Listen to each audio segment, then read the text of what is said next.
वाहिगुरु जी का खालसा वाहिगुरु जी की फतेह। महला पहला। नानक निरपो निरंकार होर केते Ram Raval. The first Bhakti talks about how Waheguru Ji is fearless and formless, which is also mentioned in the Mool Mantra as Nirpo and also Nirankar. The second part of the Bhakti talks about how others are mere dust or rival before Waheguru Ji. This is because they're not even a mere fraction of what he is. He is much more powerful and compassionate compared to anyone else. He is formless and fearless and the creator of all and controls everything. So no one is even comparable to what he is, and nor can we understand what Waheguru Ji is. Kete kanha kahaniya kete ved vichar. There are many stories of Krishna or Kanha, and many who reflect over religious texts, also known as Vedas. This Bhakti means that while many reflect over the Vedas or religious texts, they don't apply the wisdom that they are reflecting on. They don't apply the principles that they see and listen and read. Kete nachan mangate girmur pureta. So many beggars, mangate, dance, nach, spinning around to the beat, girmur meaning spinning and tal meaning beat. This Bhakti alludes to us as beggars. We beg for things and we never do any kind deeds selflessly. We have this idea of ego, and we have greed and want things. We also have attachment to everything. And us being beggars shows that we don't have a trust in Waheguru Ji, that we ask for things because we don't believe that Waheguru Ji, the things that Waheguru Ji give us are for our benefit. And we are also beggars because we expect things back when we do good deeds. We expect appreciation and we expect others to think well of us. And this shows that us being beggars are mindlessly spinning to the beat, meaning that we're not recognizing what our true purpose is, and that we must become givers, like Waheguru Ji, who gives us everything without us asking.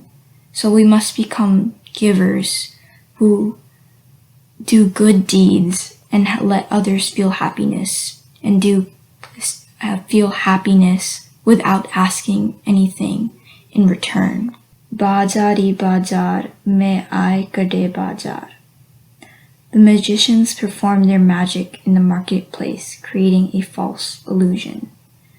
This alludes back to the two lines before, and having to do with doing bad deeds and being ignorant and not absorbing knowledge and just mindlessly following along and falling for false illusions or emotions like lust, krodh, lobh, moh, ankar, and not absorbing the wisdom that's in the religious text and not doing good karmas. Gave Raje Raniye Bole Alapatal. They sing as king and queens and speak of this that.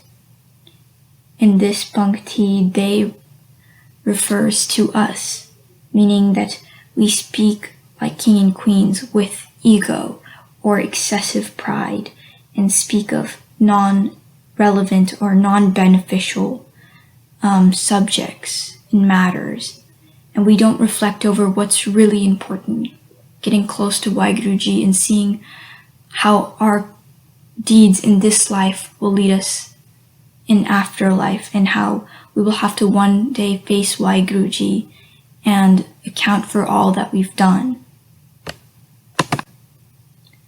Lakh takyan ke mundare, lakh takyan ke har. They wear earrings and necklaces worth thousands of dollars. They, again, refers to us, people. So, in this bhakti, it refers to how we have the emotion of lobh, greed, and how we have this greed of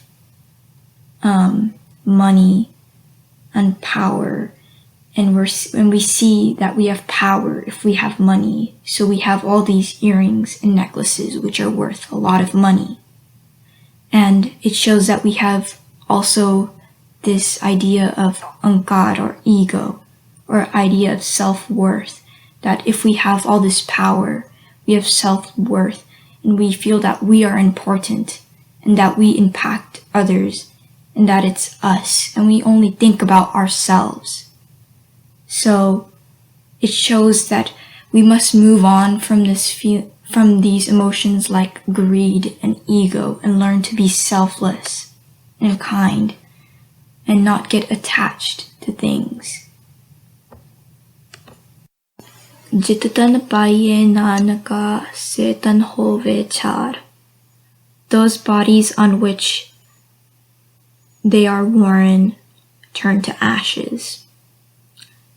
They refers to the earrings and necklaces from the lines before, or any worldly possessions.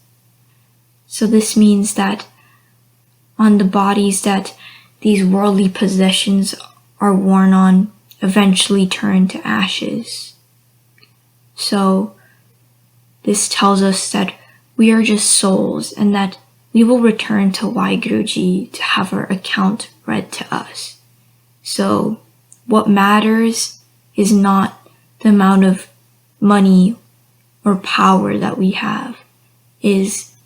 What matters is the good deeds that we've done, and whether we've done Nam Simran and called out to Waheguru and thanked him for his kindness. Gyan na galli tundiye, kathna karda sar. Wisdom cannot be found through mere words. To explain it is as hard as iron. This bhakti talks about how sometimes wisdom cannot be found through words. And to explain this, we can think about how our parents sometimes tell us to do something like not to lie, yet we still do not implement it. So we don't learn that why not lying is good, and we continue to lie. So in this case, we will not find wisdom till we implement it. We could think about this as when we read the Gurbani, and we read all the beautiful things that are written within it, yet we do not implement what we read. We read over it, recite it, yet we don't implement it. If we don't implement it, we can't gain the wisdom. Another way we can gain wisdom is through experience. Think about someone telling you how it feels to lose a loved one, yet you've never experienced that type of loss. You wouldn't know what it feels like till you experience it yourself. So sometimes wisdom can be found through experience.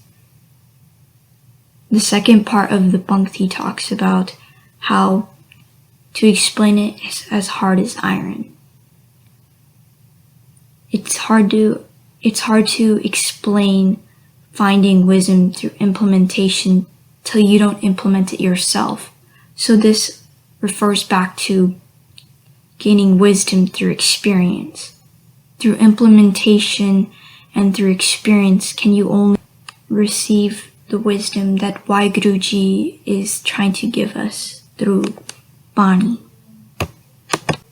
Karm mile ta paiye aur hikmat hukam khwar. When Waheguruji bestows his grace, then alone is it received. Other tricks and orders are useless.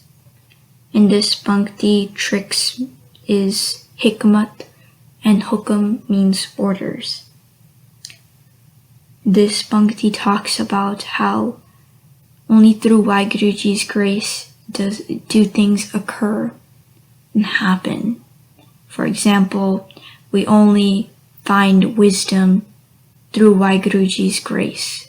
We only get past emotions like ego and greed by Waheguruji's grace. So we can only receive through Waheguruji's grace. So other tricks and orders are useless. Waheguruji's grace is above all because Waheguruji is the creator of all. What we can learn from this shabd is that non-irrelevant and non-beneficial worldly possessions or feelings will mean nothing to us when it comes time to face Waheguruji. So it's up to us to get over emotions like greed, ego, attachment, and anything along those lines, and instead move towards a more selfless life and learn to become givers and give to others and be kind without expecting anything in return. And also doing Nam Simran and thanking Waheguruji, but also doing Nam Simran to hopefully get some wisdom in implementing what we learn from Bani, so we can move towards a better version of ourselves. So when we come to face Waheguruji and when he reads our account, that we can finally become one with Waheguruji. Waheguruji ka khalsa, Waheguruji ki fateh.